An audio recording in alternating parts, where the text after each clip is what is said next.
USAA knows dynamic duos can save the day, like superheroes and sidekicks or auto and home insurance. With USAA, you can bundle your auto and home and save up to 10%. Learn more and get a quote at USAA.com/bundle. Restrictions apply. Your weekend is not complete without the First Lady of New York Radio. It's the Joan Hamburg Show. Talk Radio 77 WABC. I had a listener ask me, we have an Ask Joan section and people are always asking us, but this listener was very interesting. She said, I want to be a producer. And I hear all these people on your show, they produce theater, they produce movies. How do I become a producer? Well, as I'm pondering what to tell her, a new book comes across my desk called Try Not to Hold It Against Me, A Producer's Life by Julian Schlossberg. And Julian is a producer. He's a producer of television, of radio, of film, of theater. He does it all. He's worked with Al Pacino and Shirley MacLaine and Orson Welles. He knows and is friendly with Barbra Streisand and Liza Minnelli. Everyone. He's a fascinating guy, and I got such a kick out of his book. So this will tell you all. How to be a producer. Who's producing? What takes place? All the secrets behind getting theater, movies, TV shows done. So come on and join the Joan Hamburg Show Sunday at 2 o'clock. Stay tuned because there's lots more ahead. The First Lady of New York Radio. This is Joan Eats. Don't forget, with Restaurant Week and all the stuff going on in the city, you can really get good deals. I've had dinner in some top restaurants, 3-course meal for like $40 or something like that in top restaurants. So this is a great time to come into New York, Manhattan, and sample some of the good things that are around. And the museums have so many good shows now, the Guggenheim and the Met and the Modern. This is a perfect time to bundle up and come in and take advantage of the city. There are marketplaces that have opened all over the city, a lot of Asian ones, so it's fun. And the only thing is that if you don't like public transportation, the taxis are now exorbitant. And I feel for the drivers. They deserve it. Most of the time they don't get it, cabbies. But before you even close the door, it's like $4 or something. So anyway, let me tell you about a little French restaurant that I hadn't been to in years. I used to eat there in Soho. It's called Jean-Claude, Jean-Claude. It's Jean-Claude 2 at 1343 2nd Avenue, uptown. And you do need reservations. It's not a huge space. 212-249-3400. And it's Monday through Sunday, 11 to 9:30. And they have brunch on the weekend that ends at 4 o'clock. Really good French, homey cuisine. Very, very popular and very young. So the top item at our table was mussels mariniere. So good. I'm not a big mussel fan. I couldn't stop eating it. $25 for an enormous portion with delicious fries. They steam them. The steak frite, truly delicious. The best taste. And melted in your mouth. And again, they had pomme frite French fries that were outstanding, and delicious bread. Lunch, they had a lot of items like croque monsieur, croque madame, $16 and $17. And the people next to us, everyone was sort of young in there except for me. But the Jean-Claude certified Black Angus burger, the young couple on our left said, so delicious, $17. I got a big kick out of it. I remember eating in that restaurant in Soho and really enjoyed it. They were there for over 20 years, and then they came uptown and are doing incredibly well. But it was really like, I hate to say, but when I was at Barnett and we used to look for restaurants all over the city, we could find restaurants that you could afford to eat in that were cozy and fun to be there. And that was Jean-Claude. We really enjoyed it. Take the number 212-249-3400. Very popular, so an early reservation is probably the way to go, early or very late, but you will have something really delicious. And I'm not the biggest meat eater, but I had a sliced black Angus sirloin with those delicious potatoes. It was a treat and so tasty. So that is something you definitely may want to try. I got a big kick out of it. And then a friend said a very popular Upper East Side restaurant, and a lot of people come in for museums and all the new shows, and a lot of galleries have opened up here. Check out Palma Nuova, Nuova, at 1404 3rd Avenue, 212-535-3520. It's got new owners, if you haven't been to this version of Parma, and they redid the whole space. Very cozy, elegant, authentic Italian memo, and a lot of very good people running it. And the samples, the appetizers, prosciutto parmigiano, and that was really very good. They had a fried zucchini. The whole table ate it for $15. And burrata with tomatoes and roast peppers, creamy mozzarella, was really good. And all around us, people were ordering their meatballs. They do veal and beef meatballs with a homemade tomato sauce. Really excellent. And calamari, golden brown, crisp and fried. Prosciutto parmigiano, cherry tomatoes, fresh basil. And they had a homemade, again, a spaghetti they made from scratch with Parmesan cheese and crushed peppers, and veal parmesan and tortellini, you name it. And they had it, and the room is so attractive, really pretty. They did a great job on it. So a restaurant to try if you're coming into any of the museums on the Upper East Side. Again, let me tell you, you need a reservation, 212-535-3520. And it's dinner only, Monday through Sunday, from 5 to 10 p.m. We got there at 6:30, which was a really good time. And if you want Asian food in that neighborhood, maybe you're going to a show at the Metropolitan Museum, then you can check Pig Heaven, which is, again, a very popular Chinese restaurant on the Upper East Side. Very friendly, really delicious. They're famous for their spare ribs, which are special. And a little hint that if you do go there, the spare ribs are huge. Ask them if they can cut them in half for you.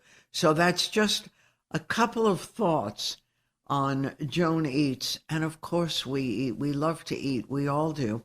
And this should get you started if you're doing an activity up here. And we keep bringing you all the newest restaurants, the old ones that are worth going back to. Anything that you want to try. We're going to take you to the South Street Seaport, where they have fabulous food courts now and a wonderful Chinese restaurant.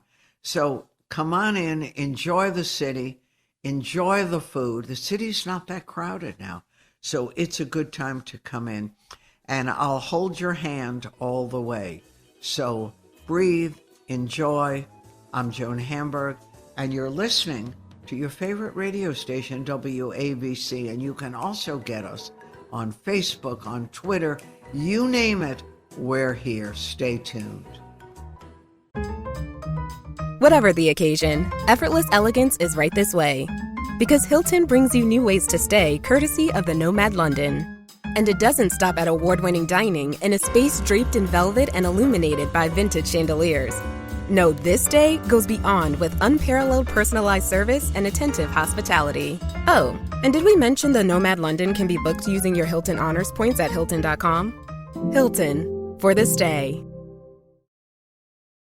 The First Lady of New York Radio, Joan Hamburg. Entertaining and informative. Talk Radio 77 WABC. Welcome, everyone, to the Joan Hamburg Show. And I have a real treat today. Someone I've known for a long time. And you know him because he's done so much theater and movies. He does everything. Julian Schlossberg. Julian has a new book, Try Not to Hold It Against Me, A Producer's Life.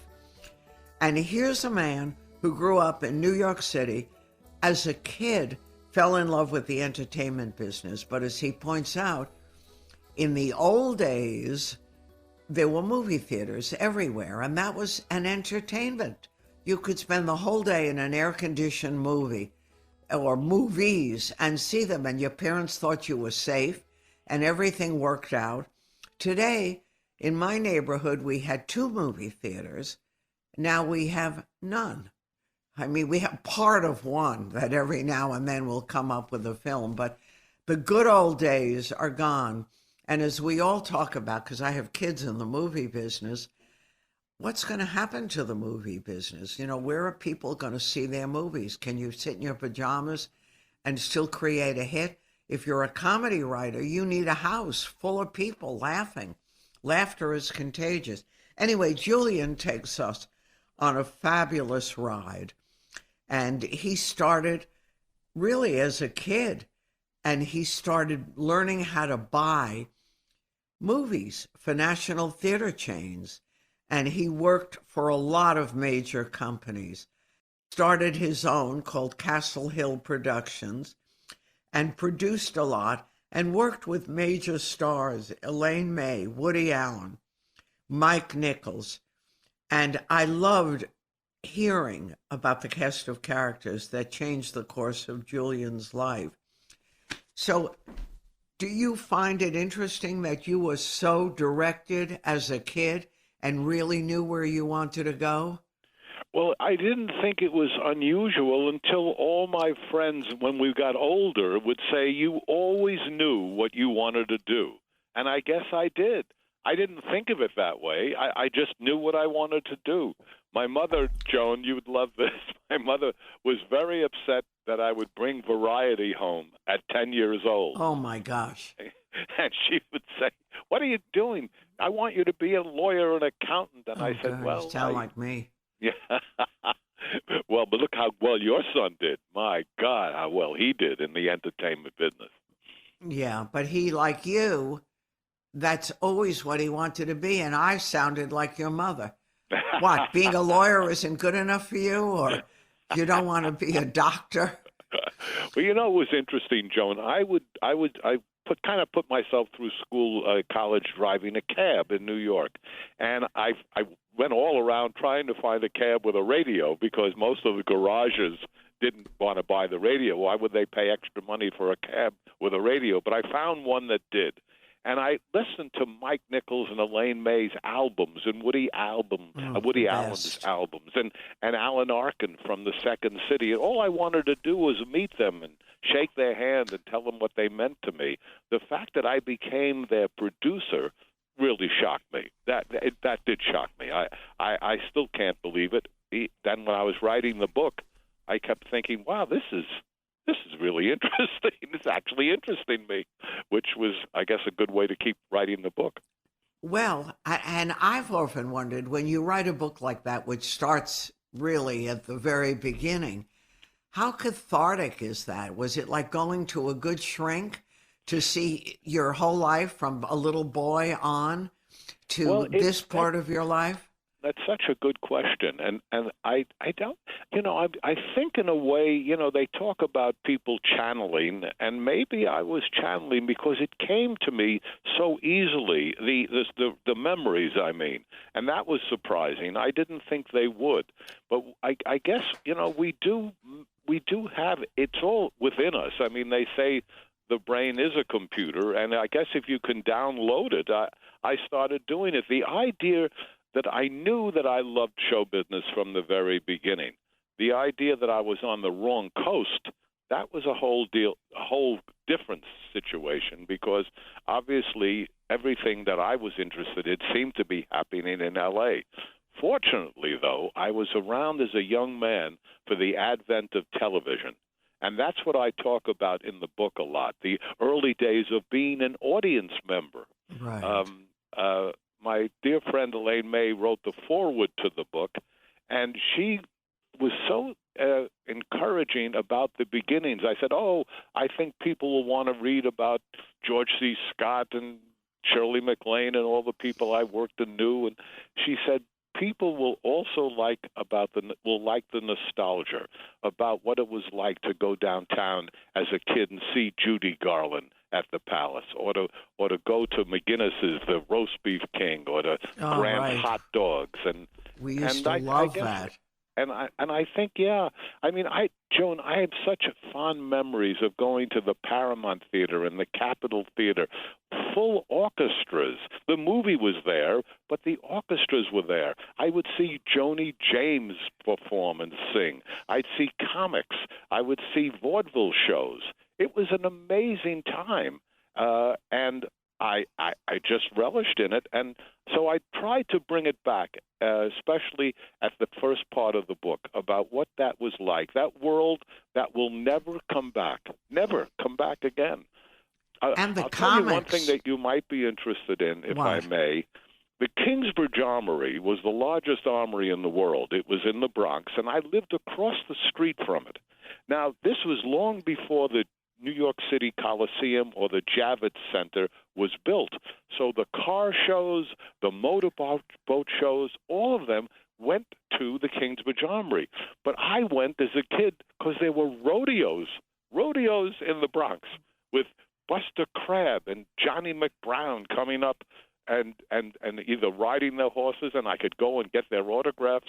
It was a terrific time, and I write all about that. And about, like, I was lucky to have sort of come of age with the Sid Caesar and all those brilliant comedies and variety shows when you'd sit down on Sunday night and watch television, and it was a big deal. It was original and funny, and you got the biggest kick out of everything. And it was interesting, too, because I was able to get to Sid Caesar and Max Liebman, who produced Show of Shows.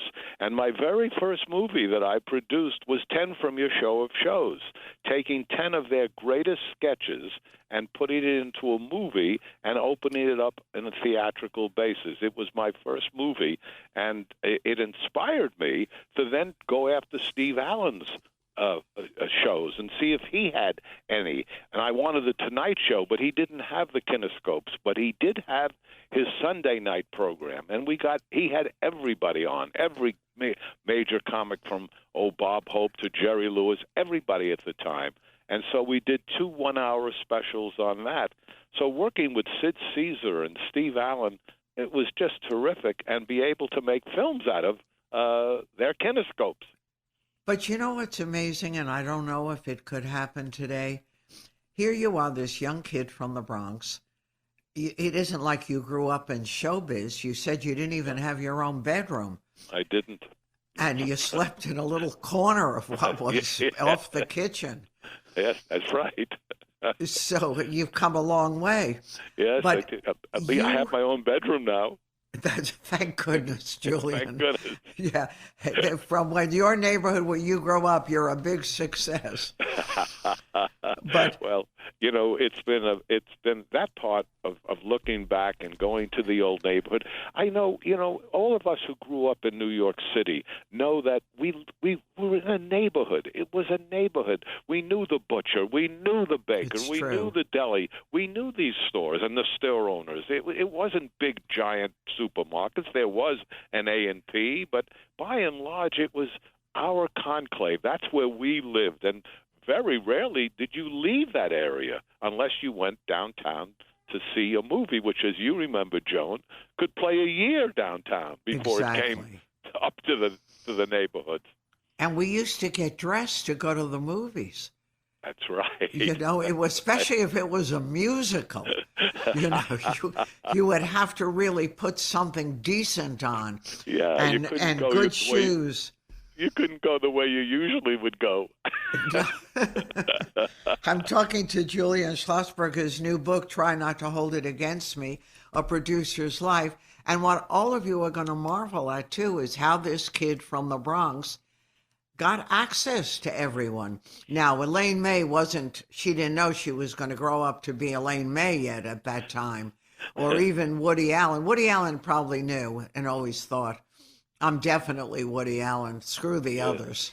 Well, Elaine, interestingly enough's father had a troupe. He was a Yiddish director and writer, and he had a troupe that went all over the world, and she acted as a little girl, as did Sidney Lumet in Yiddish theater. They didn't act together, but they both came from the Yiddish theater background. Elaine, of course, does not like to do publicity, and she's one of the few people in show business, maybe the only, who paid a press agent to keep her out of the papers. That's funny. That's funny. Well, in her case, it didn't work because the talent was so big. That's true. It was bigger than her anxiety.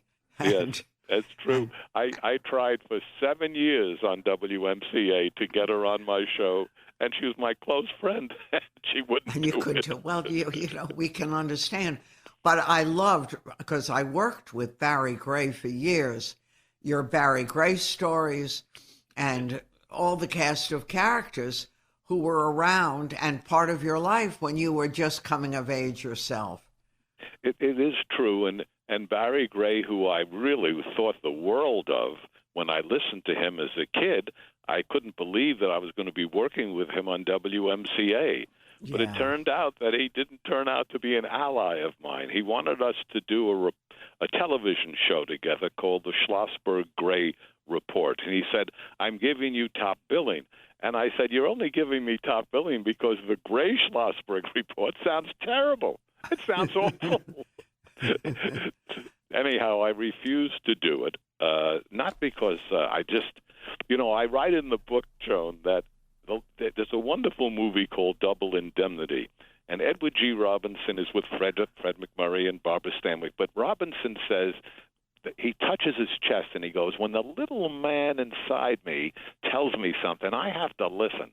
Well, the little man inside me told me, stay away from Barry Gray. He's not going to work. You're not going to work with him. And so we didn't work. But I was able to get Bob Hope and George Burns and Jack Nicholson. I had the biggest names on the show, and while he was certainly a bigger name than I was, he couldn't get those people. I got them because of personal contacts, and he didn't have them. And it turned out that he actually went to the station owner and got me off the air after 7 years on the basis that I had made a movie, which I had with Danny Goldberg, called No Nukes. A concert movie, but against nuclear energy, with Bruce Springsteen, probably the only movie Bruce ever made, in fact. And he said he's on the air pushing his own movie. Well, I was pushing the movie. Why not? Yeah, but I had nothing. I couldn't gain. I was never paid to make the movie, and if it made $100 million, I would have made zero because I had no piece of it. I was doing it because I believed in the danger potential of nuclear energy, and he got me off. He got me off the air because between Barry Gray and me, they were going to do what Barry Gray wanted. So after 7 years, I couldn't even go on, Joan, to say goodbye and thank the listeners. It wouldn't even let me do that. Had to cancel Malcolm McDowell, who was my guest, So do I forget these things? Obviously not. Obviously not. And they come out, in various ways. I know, it's like cross me once and you're on the list. Well, yeah, but it was saddened because, from afar, I thought the world of a man. I did. So I know. Anyhow, my mother taught me not to say bad about anyone, so maybe I shouldn't have said it. Sorry, it's Mom. Too late, but Too it's late. okay. No, he was definitely a tough cookie. Yes. We had listener trips in those days, and we would schlep people all over the world. And Barry Gray was on the air, so he had to do it too. But he didn't like listener company too much, And this is a call-in station, we should point out. Yeah, call in. And you heard everything. But the whole world is changing. And you've done everything from radio and television and film and Broadway. What still touches your heart the most? I think theater does. If theater is done well, there is nothing like it. You're there. You can feel it. You can see it. You see, in film and television, the director kind of tells you what you're going to watch. But in theater, as an audience member, you're the camera. You can look where you want to look. Big difference. You can make a big difference by just being able to say, I'm interested in that actor, even though he's not talking right now. What is he doing?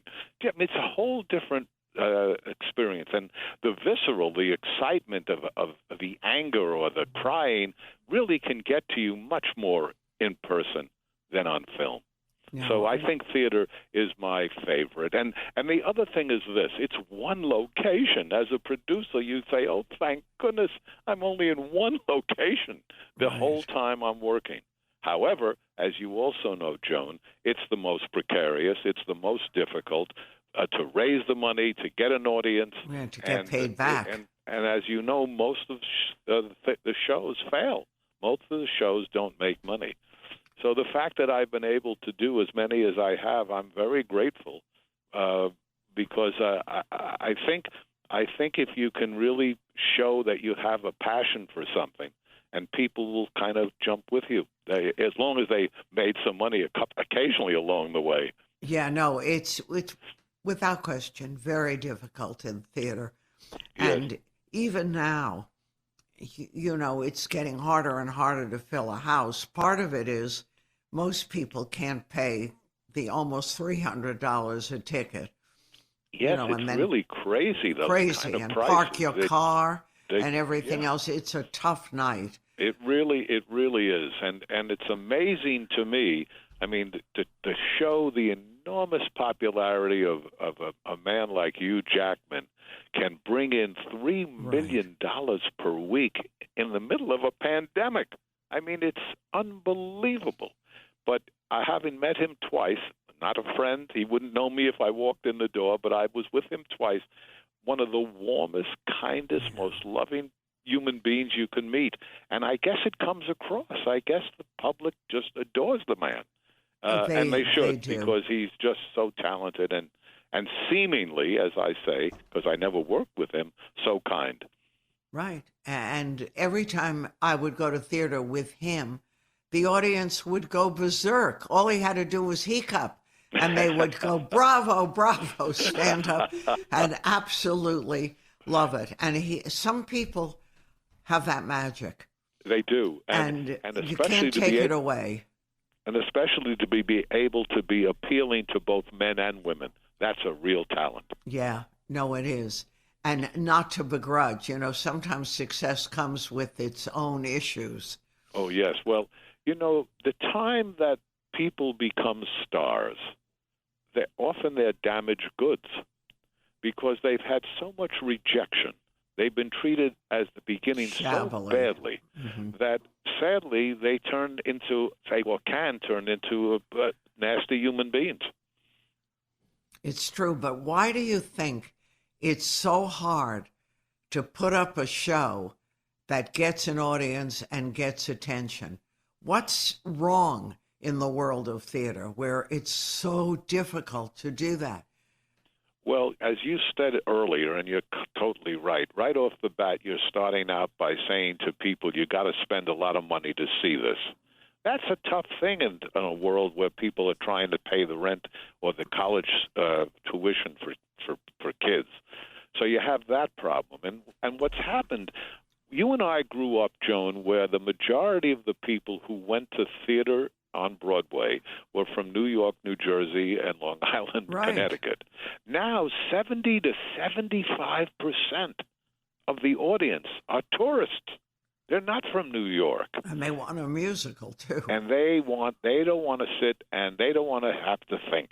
They don't, by and large. So we have to hope that the 25% of the New Yorkers who are going may hopefully go to see something that has some intelligence and something to do with the world we're living in. I mean, I love musicals. I produce musicals, but I still would be very unhappy if all shows that were drama or comedies were not produced. Mm-hmm. I mean, you know, when you go around the country and you see, as I have, where regional theaters in the biggest cities put on musicals only. They don't even bring it. They used to bring in at least a Neil Simon play or something. They don't now. It's just musicals by and large. I know. They're afraid. Them, but they're afraid. And, you know, the audience now is bombarded. You know, they talk about the information highway. It's bumper to bumper. Everybody's coming at you. You remember the song from Midnight Cowboy, Everybody's Talking? Yeah. I say everybody's hawking. It's true. You know, it's unbelievable with the streaming and the bloggers and the podcast and the computer. And my golly, I mean, nobody made a movie in the history of movies to be shown on an iPhone. They just didn't, you know. And or a comedy to be watched and listened to alone in your bedroom or living room. It's not fun to laugh alone. You need everyone around you to be cracking up. That's right. That's part of the joy of seeing a comedy with people. You know. So let me ask you, Julian. I'm talking to Julian Schlossberg, his new book, Try Not to Hold It Against Me, A Producer's Life. Are the movies going to survive all this? I mean, the theaters are empty. I think they will, but it'll be much less of the theaters. I think the theaters, many of them will sadly are already going out of business. But I'm afraid it'll be the streaming has taken over, and they were doing pretty well. But when the pandemic hit, oh my God, that was a bonanza for the streaming companies. Yeah. You know, people said, "Oh, I don't have to go out. I don't even have to go to work. I can sit home and do my job, and I can sit home and watch a movie." I know, and that's absolutely what's happening. I went to see the Spielberg movie at a very popular theater, you know, right opposite Bloomingdale's on 3rd Avenue in the 60s. Yes. And there were 3 of us, and we go into the theater, and so help me, there were 4 seats occupied in front of us, and that was it. Yeah. And I thought, how could that be? But it was. And it's a lovely movie and very warm and enjoyable. And no, people liked it, but there were no people. No, you know, it's just a very tough time. The positive nature of all this is that at least there's a lot of outlets for, let's say, actors, writers, directors, right. Where they didn't have before these enormous amount of movies that are now being made. When I was a kid and you were a kid, every studio made a movie a week. They made approximately 50 movies each studio. It was an incredible time. And that was then. And then, of course, it changed. In fact, when I was a vice president of production of Paramount, we were making 14 movies. That was it. You know, that would be it. So that's quite a diminution, to say the least, you know. So I guess it's going up and down as I guess the world does. That's right. And we all have to ride with it. And Julian's book is going to take you for a wonderful, interesting, funny ride. You're going to learn a lot about Hollywood, about New York, about producers. Maybe you want to be in the business. Maybe you don't. But whatever it is, Julian writes, try not to hold it against me, a producer's life. Congratulations. I look forward to talking to you very soon. Thank you, Joan, and thank you for inviting me. Anytime. I'm Joan Hamburg, and you're listening to WABC. Much more ahead.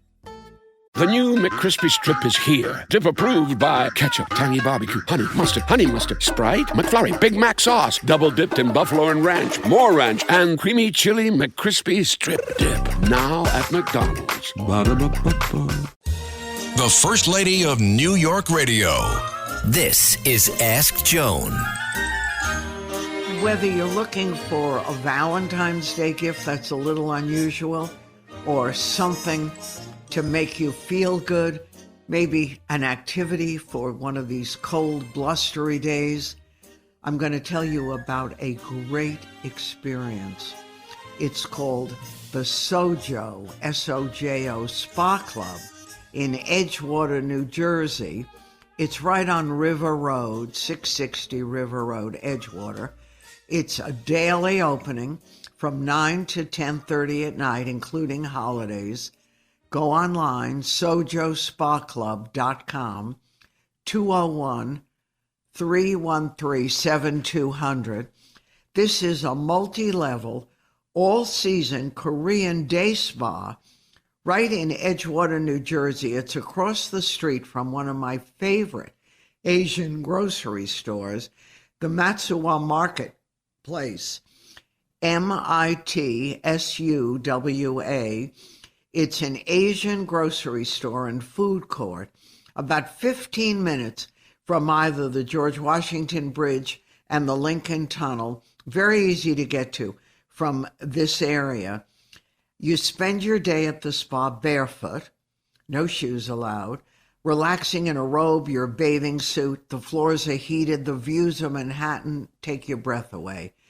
In the winter, it's $90 weekdays, $115 weekends and holidays, and it includes unlimited access to saunas, pools, baths, non-valet parking, stay as long as you want, and the food and spa services are not included and purchased separately. Spa amenities are spread over 140,000 square feet on 5 floors with indoor and outdoor areas. The outdoor pools and baths are heated and open even through the winter. And it's a great cold season experience. The floors are so cozy and warm. There are heated tents and covered walkways that make going in and out of the pools and baths very comfortable.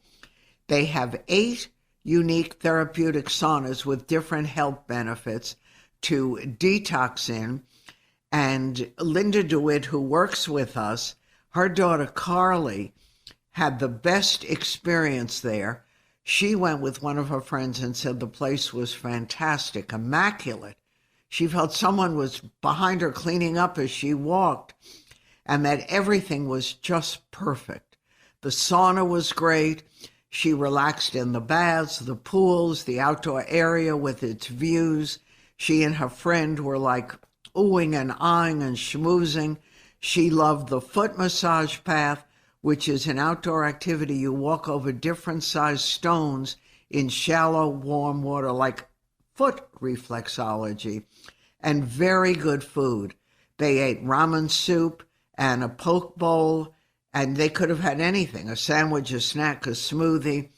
And if you want to go after the spa, I love this, the Matsuwa Marketplace, fabulous Asian food. I think it's some of the best ramen soup in New York.